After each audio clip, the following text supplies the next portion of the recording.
What's the first thing that pops into your head? Maybe an answered prayer? A healing, perhaps? Well, today we're exploring a miracle that happened in less than a second, but was honestly more dramatic than the parting of the Red Sea.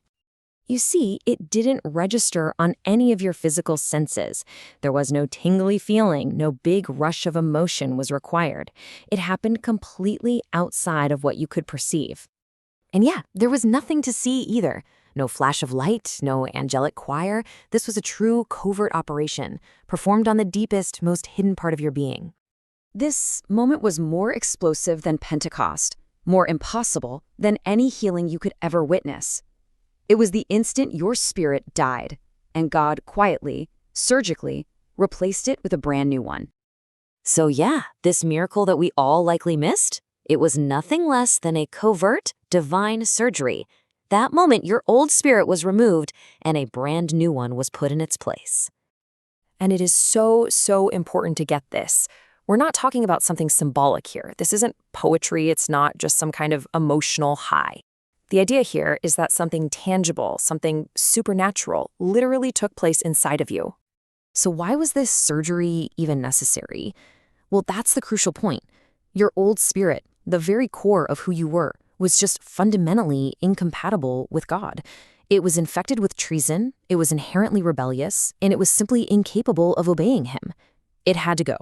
And that brings us to the operation itself. To really understand it, we have to be crystal clear about what God was actually doing. See, this wasn't about repair. This was all about replacement. Jesus didn't come to just repair you or patch you up like an old tire. He didn't come to improve the old you. No way.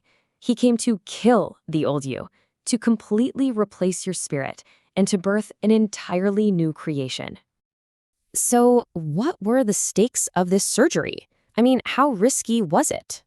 This scripture from James reveals a critical spiritual law that has a physical consequence. The body cannot live without the spirit. If it realizes the spirit is gone, even for a split second, it dies. So just think about the kind of precision that requires. God had to perform a full spiritectomy, take out the old you, and install the new you faster than you can blink, all before your physical body could even notice its absence. That is how supernatural, how truly God-level this operation was. And this, right here, is why Jesus used that specific phrase, born again. It's not just a religious term we throw around. It's a literal recreation event. It's the moment you were made completely new from the inside out. Okay, so what are the implications of this? What does it actually mean to live as this new creation? Well, the consequences are absolutely profound. This changes everything. You're not just trying to be a better person. You are factually a new creature. You have a new nature, totally new spiritual DNA. The old you doesn't need counseling. It's dead. It doesn't need to be fixed. It's gone. So what animates this new spirit? Well, it runs on a completely different power source. It's infused with what the original Greek text calls Zoe, which is the very life of God himself. Think of it like a supernatural energy source, a direct power line from heaven that allows you to understand, walk with, and obey God in a way that was totally impossible before.